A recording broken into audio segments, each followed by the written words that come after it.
ઉનાની ચકચાર જગાવનારી ઘટના આજથી બરાબર 10 વર્ષ પહેલા 2016ના જૂન જુલાઈમાં બની.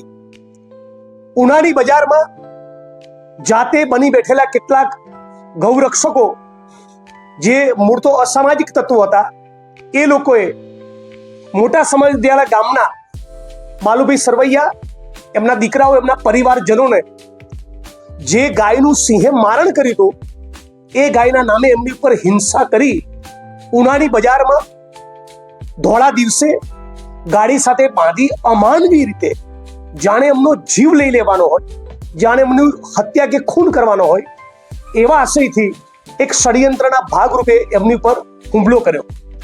એ ઉના કાંડનો, ઉના અત્યાચારનો વિડીયો આખા સૌરાષ્ટ્રે, આખા ગુજરાતે, આખા દેશ અને દુનિયાએ જોયો. એને એટલા ગંભીર પ્રત્યાઘાતો પડ્યા કે વિપક્ષના અનેક નેતાઓ, સન્માનની રાહુલજી સહિત, એ ઉનાના પીડિતોને મળવા ગયા હતા. તત્કાલીન મુખ્યમંત્રી આનંદીબેન પટેલ પણ ઉના ગયા હતા.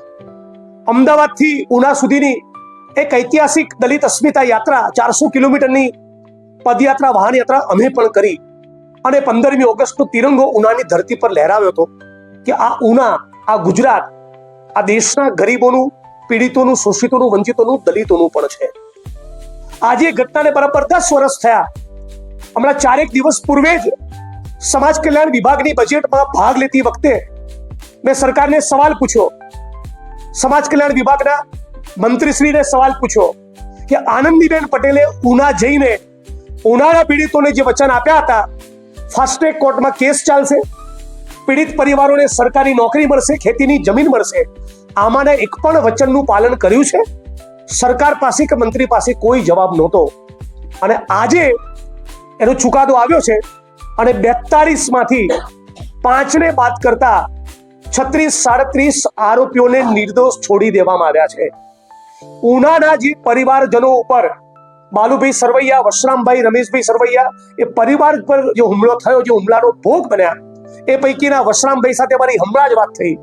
એમણે કહ્યું કે ફરી એકવાર અમારા જીવનું જોખમ ઊભું થશે, અમને હવે ઉનામાં રહેવાનું મન ના થાય એવી પરિસ્થિતિનું નિર્માણ થશે.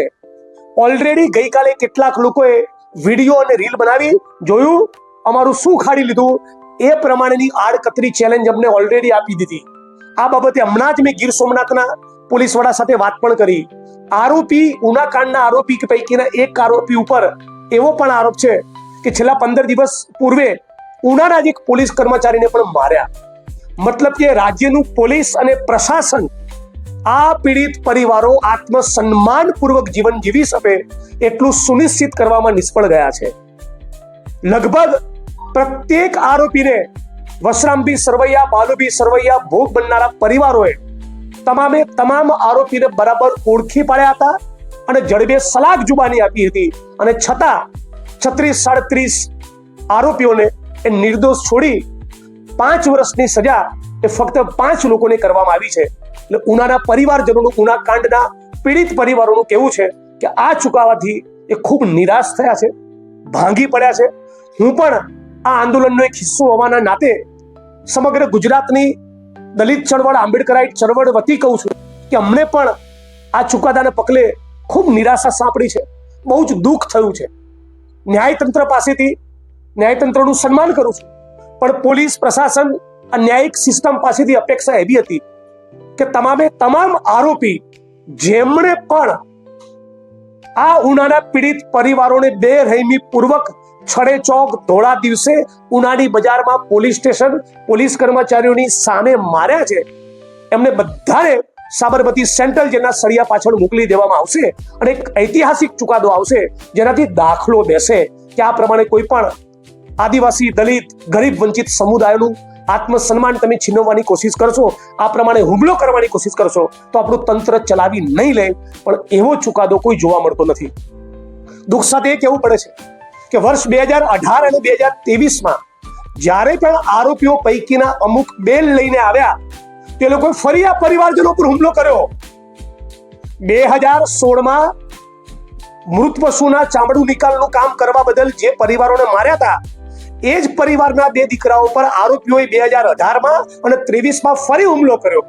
અને એમાં એક કેસમાં ફરી આરોપીઓને નિર્દોષ છોડી દેવામાં આવ્યા અને બીજા પ્રકરણમાં ટ્રાયલ પેન્ડિંગ છે.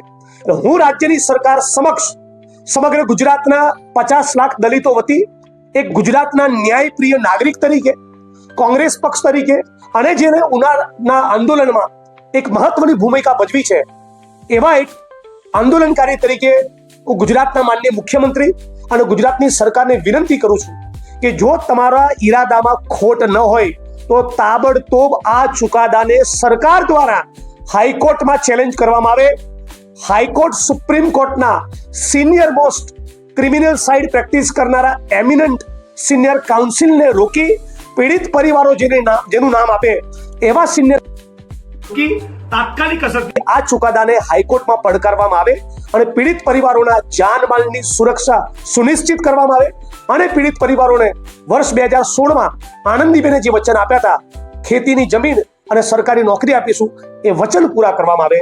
હાલની પરિસ્થિતિમાં ભારતીય જનતા પાર્ટીની સંઘ પરિવારની આ સરકારને દલિતો માટે કોઈ જ લાગણી હોય એવા બિલકુલ લક્ષણો જોવા મળતા નથી.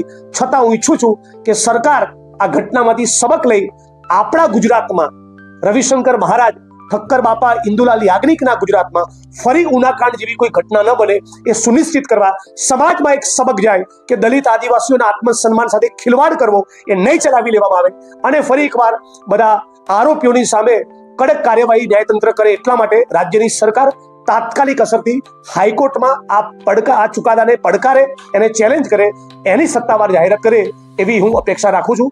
છેલ્લી બાબત, આ 20 તારીખે માનનીય મુખ્યમંત્રી ભૂપેન્દ્રભાઈની અધ્યક્ષતામાં એટ્રોસિટીઝ એક્ટના સુપરવિઝન અને મોનિટરિંગ માટે એટ્રોસિટી એક્ટમાં ઠરાવ્યા મુજબની 20 તારીખે ગાંધીનગર ખાતે એક મીટિંગ છે. એ મીટિંગમાં પણ હું મુખ્યમંત્રીને રજૂઆત કરીશ. પણ હું ઈચ્છું છું કે એની પૂર્વે સરકાર દ્વારા, મુખ્યમંત્રી દ્વારા જાહેરાત કરવામાં આવે કે ઉનાના પીડિતોને ન્યાય મળે એના માટે અમે કટિબદ્ધ છીએ અને નીચલી કોર્ટના ચુકાદાને હાઈકોર્ટમાં ચેલેન્જ કરીશું.